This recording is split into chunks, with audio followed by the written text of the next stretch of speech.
दोस्त होना भी जरूरी है। यार राहुल, कैसे हो? चलो कहीं घूमने चलते हैं। हाँ ठीक है, कहाँ चलेंगे? कहीं पहाड़ों पर? अच्छा आइडिया है। ठीक है, मैं बस की टिकट बुक करवा देता हूँ और अच्छा सा होटल भी देख लेता हूँ। ठीक है भाई, लेकिन जल्दी करो। लाइफ में इतना स्ट्रेस हो गया है कि कुछ दिन का रेस्ट तो बहुत जरूरी बन गया है। राज का शाम को फोन आता है राहुल के पास। राहुल, मैंने टिकट बुक करवा दिया है। आज शाम की ही बस है। जल्दी से सामान पैक कर लो। ठीक है, सामान तो मैंने पहले ही पैक कर लिया है। अब तो बस शाम का इंतजार है, जब हम बस पकड़ेंगे और निकल पड़ेंगे धर्मशाला की ओर। शाम को दोनों दोस्त बस स्टॉप पर मिलते हैं और फिर वहाँ से निकल पड़ते हैं शिमला की ओर। सुबह होते होते ये दोनों दोस्त शिमला पहुँच गए, जहाँ ये होटल पहुँचे और वहाँ से निकल पड़े पहाड़ों पर घूमने। राज, यहाँ पहाड़ों पर कितना सुकून है ना। दूर दूर तक सिर्फ और सिर्फ पहाड़ ही है, और घूमने आए लोग भी यहाँ कितनी मस्ती कर रहे हैं।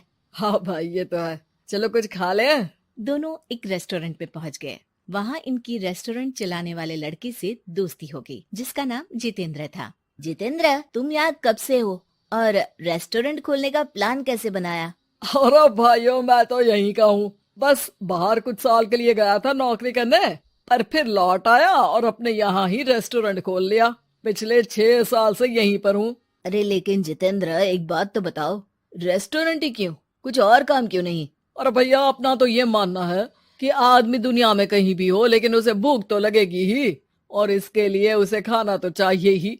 यानी ये धंधा कभी मंदा नहीं पड़ता, इसलिए ये काम शुरू किया था। लेकिन इस काम में क्या मुनाफा भी होता है या फिर बस ऐसे ही काम चल रहा है शौकियाना तौर पर? अरे अरे, क्यों नहीं भैया, काम तो हो ही रहा है, और मुनाफा नहीं होता तो ये 10 लोगों का स्टाफ कैसे रख लेता।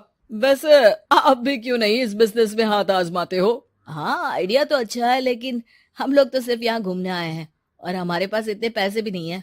अरे पैसों की चिंता क्यों करते हो? सिर्फ 5 लाख रुपए लगा कर भी आप काम शुरू कर सकते हो। अच्छा, वो कैसे? अरे आप रेस्टोरेंट में मेरे पार्टनर बन जाइए। जो मुनाफा होगा वो आधा आधा बांट लेंगे। राज को ये सुनकर अच्छा तो लगा, लेकिन राहुल को इस ऑफर में कुछ दिक्कत लगी। उसने कोने में ले जाकर राज को समझाना शुरू किया। अरे राज, पागल मत बन। हम सिर्फ यहाँ घूमने आए हैं, ये ऑफर के चक्कर में क्यों पड़ रहे हो? कुछ काम शुरू ही करना होगा तो दिल्ली में शुरू करेंगे, यहाँ शिमला में क्यों? अरे बेवकूफ, दिल्ली में 5 लाख रुपए में कौन सा काम शुरू करेंगे? यहाँ शिमला में इतने कम पैसों में काम शुरू कर लेंगे और 1 साल में मुनाफा लेकर वापस भी चले जाएंगे। ओहो, अरे भाई, तुम्हें जो करना है करो, लेकिन मैं इस बिजनेस में तुम्हारा साथ नहीं दे सकता। याद रखो, हम यहाँ सिर्फ घूमने आए हैं, कोई बिजनेस करने नहीं। और इस जितेंद्र पर वैसे भी मुझे ज्यादा भरोसा नहीं हो रहा है। अरे तुम्हारी यही तो दिक्कत है, तुम्हें किसी पर भी भरोसा नहीं होता, लेकिन मुझे तो है। मुझे पता है कि इतने कम पैसों में मुझे जितेंद्र अपना बिजनेस पार्टनर बना रहा है। अरे लेकिन क्या गारंटी है कि पैसे लेने के बाद जितेंद्र तुम्हें बेवकूफ नहीं बनाएगा? अरे मुझे तो है, मैं कुछ नहीं जानता। मुझे सिर्फ ये पता है कि जितेंद्र मेरे बारे में ज्यादा ना जानते हुए भी मुझ पर कितना भरोसा कर रहा है। मुझे तो लग रहा है कि इसके पीछे उसकी मंशा ठीक नहीं है। बाकी तुम्हें जो ठीक लगे वो करो। मैं तो आज शाम की ही बस से वापस जा रहा हूँ। ठीक है, तुम चले जाओ, लेकिन याद रखना कि आज के बाद मुझसे कभी बात करने की कोशिश मत करना। राहुल गुस्से में वहाँ से चला जाता है। दूसरी ओर राज और जितेंद्र साथ में मिलकर काम करने लगे। राज ने अपने घर से 5 लाख रुपए ये कहकर लिए कि जल्द ही वो 2 गुने पैसे कमाकर 6 महीनों में लौटा देगा। कुछ दिनों बाद, भाई जितेंद्र, तुमने 5 लाख रुपए तो ले लिया है, लेकिन काम में बहुत तेजी नहीं दिख रही है। अरे भाई, काम में थोड़ा समय लगता है, चिंता मत करो यार। हाँ वो तो ठीक है, लेकिन मेरे पैसों का तो कुछ हिसाब दो। कहाँ लगाया तुमने?